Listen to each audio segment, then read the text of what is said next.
Hello friends, જય Shri Krishna. Welcome back to my YouTube channel Vraj Cook. તો friends, ગરમીમાં આપણે શેરડીના રસ વગર એકદમ સરસ ઠંડો ઠંડો શેરડીના રસ જેવો જ આપણે ઘરે બનાવી શકીએ છીએ. શેરડીનો રસ તમે પીતા તમને ખબર નહીં પડે કે આ શેરડીનો રસ છે કે આ શરબત છે શું છે.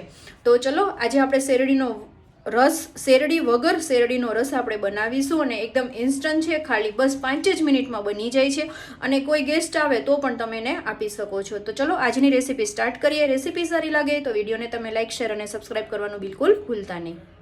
તો ફ્રેન્ડ્સ, એના માટે મેં એક મિક્સી જાર લઈ લીધું છે અને અહીંયા હું 1 કપ ગોળ લઉં છું. તમે તમારી ચોઈસ પ્રમાણે કોલ્હાપુરી છે કે અધર કોઈ ગોળ છે, દેશી ગોળ છે, તમે લઈ શકો છો. તો અહીંયા મેં 1 વાટકો લીધો છે. તમે કોઈ કપનું મેઝરમેન્ટ પણ લઈ શકો છો.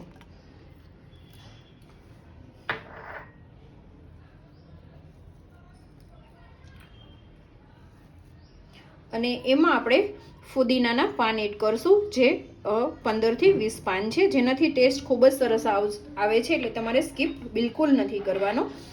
1 લીંબુનો રસ એડ કરશું, 1 ઇંચ આદુનો ટુકડો અને નાની 1 ચમચી સંચળ પાવડર. બસ આટલી જ સામગ્રી આમાં એડ કરવાની છે, વધારે કોઈ સામગ્રી આમાં એડ કરવાની નથી.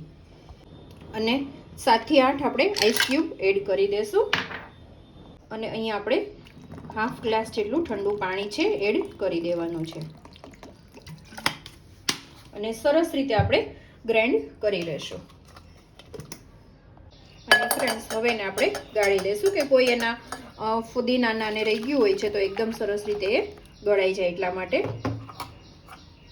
તો જોતો જ છે ને શેરડીનો રસ બની ગયો ને ફ્રેન્ડ્સ. અને જો તમને પાણીની જરૂરિયાત લાગે તો થોડું તમારે પાણી એડ કરવાનું છે, જે હાફ ગ્લાસ આપણે પીસવામાં એડ કરેલું. જો તમે વધારે પીસવામાં એડ કરો તો આ જગ્યાએ તમારે એડ કરવાનું નથી. તો ફ્રેન્ડ્સ, હવે ગ્લાસ લઈ લેશું આપણે. એમાં આપણે આઈસ ક્યુબ એડ કરી દેશું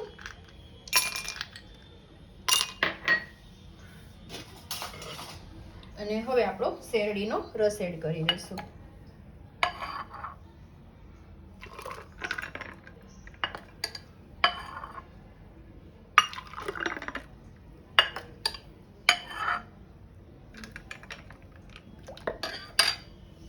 તો ફ્રેન્ડ્સ, જો એકદમ સરસ શેરડીનો રસ બની ગયો ને. શેરડી વગર શેરડીનો રસ એકદમ ઇન્સ્ટન્ટ ફટાફટ ખાલી 5 જ મિનિટમાં બની જાય છે ફ્રેન્ડ્સ.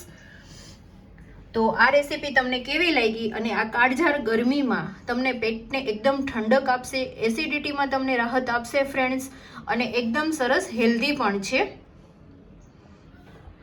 તો ફ્રેન્ડ્સ, તમે પણ જરૂરથી ટ્રાય કરજો અને તમારે ઘરે કોઈ ગેસ્ટ આવ્યા હોય તો પણ તેને પણ તમે આ રીતે બનાવીને આપી શકો છો. એને ખબર જ નહીં પડે કે આ શેરડીનો રસ જે ઓરિજિનલ જે શેરડી હોવી જોઈએ શેરડી નથી, પણ જે શેરડીનો રસ છે.